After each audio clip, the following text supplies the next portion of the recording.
Welcome everyone to this new video. If you're interested in understanding the details of how aerodynamics work in rockets, stay tuned until the end.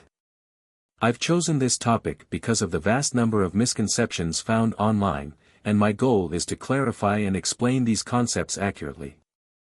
Let's dive into the topics we'll cover.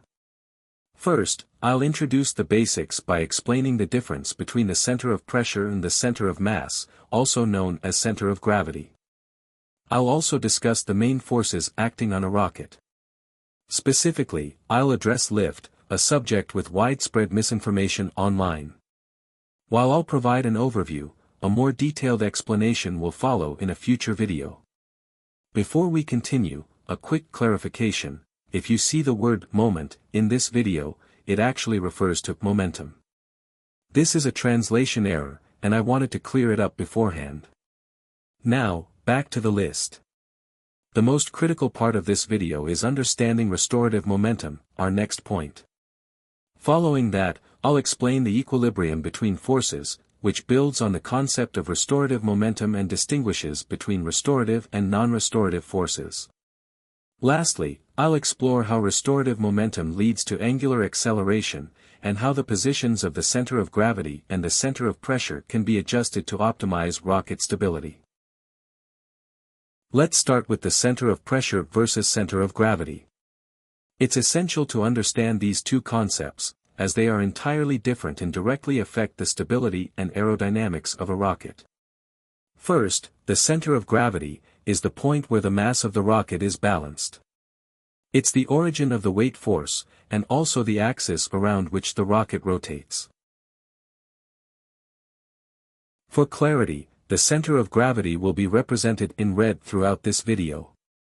On the other hand, the center of pressure is the point where the resultant of all aerodynamic forces acts. This point will be represented in green. We'll discuss how to determine the aerodynamic force vector later, but for now, I'll illustrate it visually like this. Now, let's move forward and analyze the forces that act on a rocket.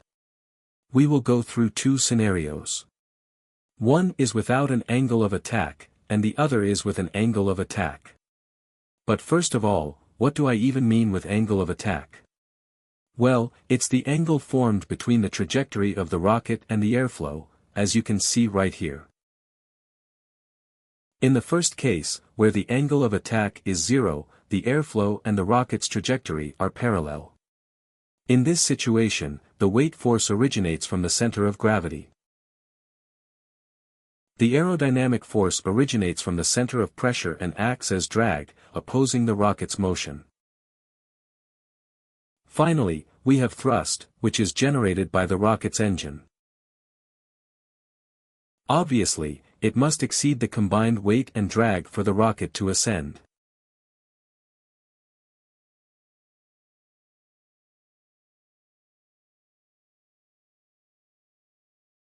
Now, in the second case, where there is an angle of attack, a new force called lift appears. Lift is the aerodynamic force component perpendicular to the airflow, while drag remains parallel. To determine lift's direction, remember that it always points from a high-pressure area to a low-pressure area. For rockets, the high-pressure side is where the airflow impacts more directly, and the other side is obviously the low-pressure area. Therefore, we can draw lift like this. As you can see, it's perpendicular to the airflow, and it goes from a high to a low pressure area. There is actually a lot more going on with lift, but as I said before, I will save it for another video. So now let's complete the drawing with the rest of the forces we acknowledged in the previous case.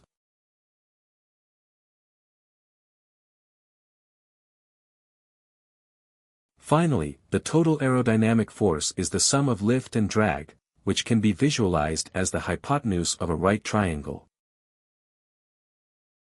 Therefore, we can calculate in with Pythagoras. Now let's move on to the most important topic, restorative momentum.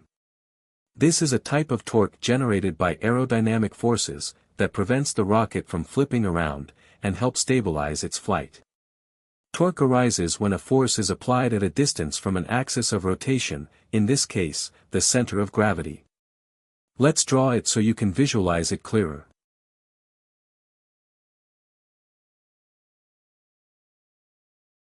We know the aerodynamic force is applied at the center of pressure, like this, and that the axis of rotation of the rocket is the center of gravity.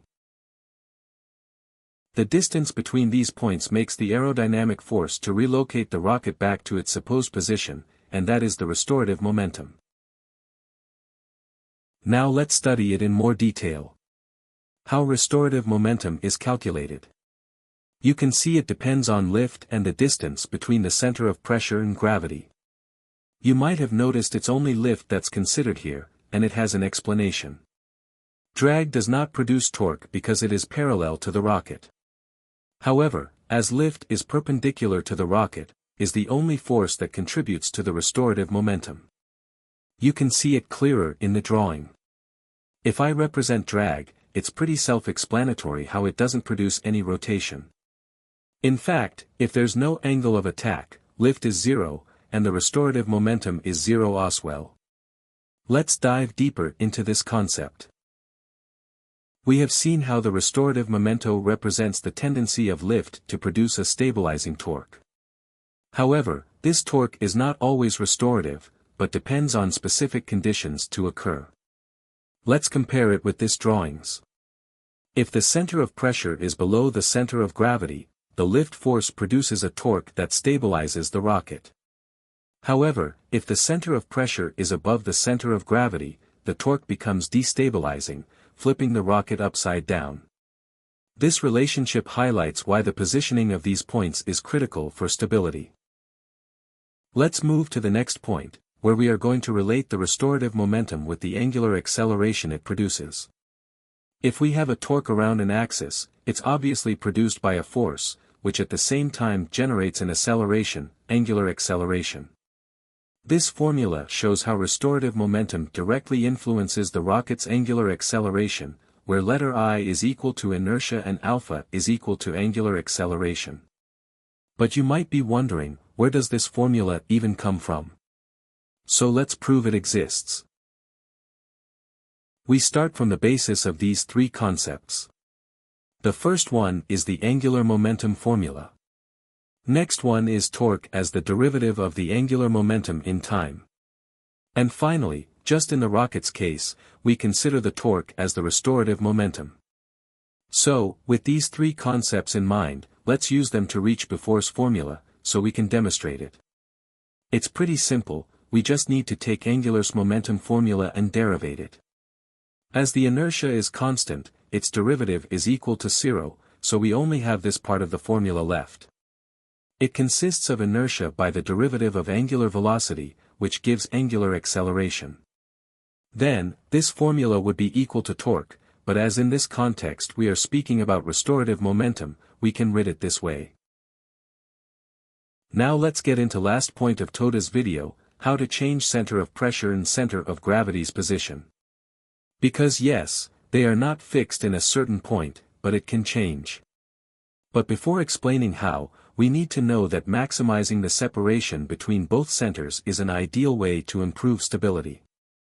So now let's start by explaining how to change center of gravity's position, the easiest one. We know that the resultant of the total weight of the rocket acts in that point, so if we change the rocket's weight on a specific location, we can actually move that center. You can see it in the drawing, that represents how adding weight makes the center of gravity move further away. Now let's see how to change the center of pressure's position. As we stated before, it's the place where the resultant of aerodynamic forces act.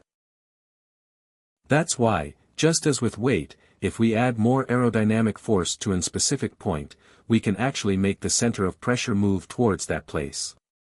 This is usually done with fins, as they provide more surface, so there is more aerodynamic force acting at the back of the rocket, and therefore the point of pressure moves towards that position. And that concludes today's video. I hope this detailed explanation has clarified some of the common misconceptions about rocket aerodynamics. Thank you for watching, and don't forget to like and subscribe for more in-depth content on aerospace engineering. See you in the next video.